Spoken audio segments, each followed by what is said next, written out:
Hey girls, welcome back to the channel. My name is Nikki. For those of you that are new here, as a women's life coach, I am passionate about helping women create happier, more fulfilling lives. Today we are diving into the amazing, exhilarating topic of being a girl's girl.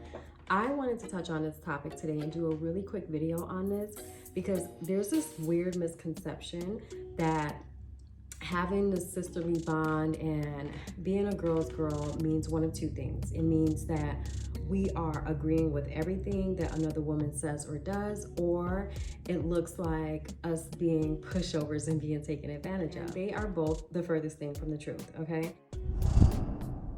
So let's start with busting this myth and defining what it really means to be a girl's girl.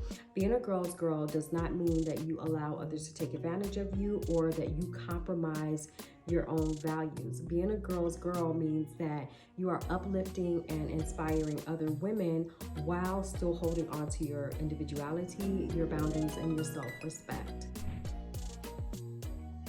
As women, we are multifaceted beings, okay? We have our own opinions, our own thoughts, and our own perspective. It's important that we are embracing and maintaining our own individuality while we are fostering these healthy relationships with other women. So I want you to own your voice, speak your truth, and just remember that respecting yourself goes hand in hand with respecting others.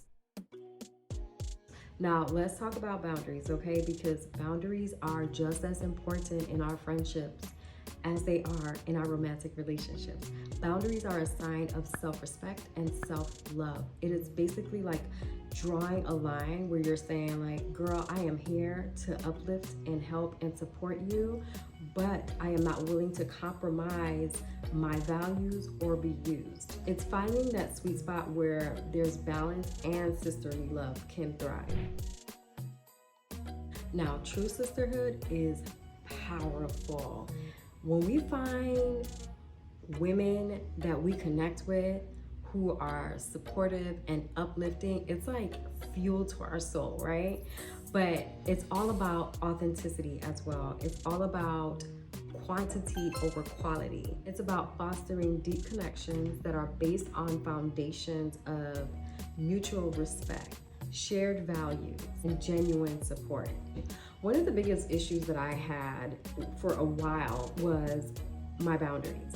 And it took me a while to actually set boundaries and stick to them because I came from a mindset where I felt like we're friends. I don't have to set up boundaries. Like, she's gonna respect me just like I respect her, and you know, she's gonna be as supportive as I am. And it really does not work that way. Just like you have to set up boundaries in your romantic relationships, you have to do the same thing in your friendships. And so I did attract a lot of women that would come in and not necessarily be supportive to me as I was to them. They would come in because they liked the support that they got from me. They liked the fact that I was that cheerleader friend, and the reciprocity was not there. So you definitely want to be cognizant of that, ladies, and just make sure that you're setting up boundaries, and not just with the support, but setting up boundaries with what someone can come to you with. There are certain times where I would have people come into my life, and in all honesty, it seemed like the only thing they wanted was like a coaching session from me, you know? So set up the boundaries when it comes to when you're available and how much someone can dump on you. You guys already know how the boundaries talk goes, so I'm not about to really dive into that, but I wanted to just put that in there.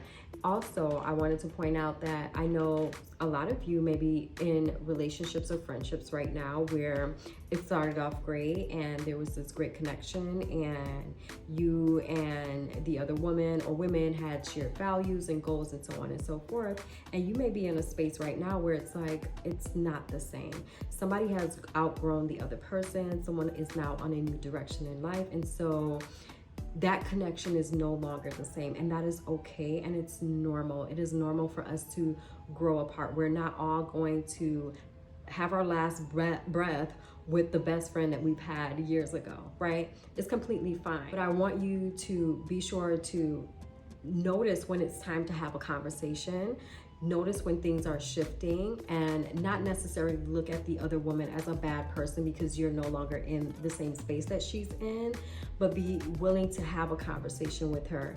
Maybe sometimes it's a matter of this friendship is one where we can't be as close as we used to and we need to put some space in between us. Or it may be a situation where altogether it's time to just release the friendship overall. Let's be honest, ladies, disagreements are bound to happen regardless, right? And we're always gonna have different viewpoints, opinions, and preferences at some point. But being a girl's girl means that you are able to navigate these moments with grace, right? With empathy, finding common ground, actively listening to each other. And when I say actively, I said that on purpose, actively listening, because I want you to listen to hear what is being said versus listening to respond. You already have a response going, so you're really not hearing what the other person is saying, but just being graceful and respecting each other in any moment where you don't see eye to eye. So ladies, I want you to commit to being a girl's girl who celebrates her individuality as much as she does the other woman. You set boundaries and you're fostering authentic connection that helps to not only uplift you, but uplift the other woman too. So that is it for today's video, short and sweet. As always, remember to love, respect, and uplift yourself as well as another woman. And I will see you guys in the next video. Bye.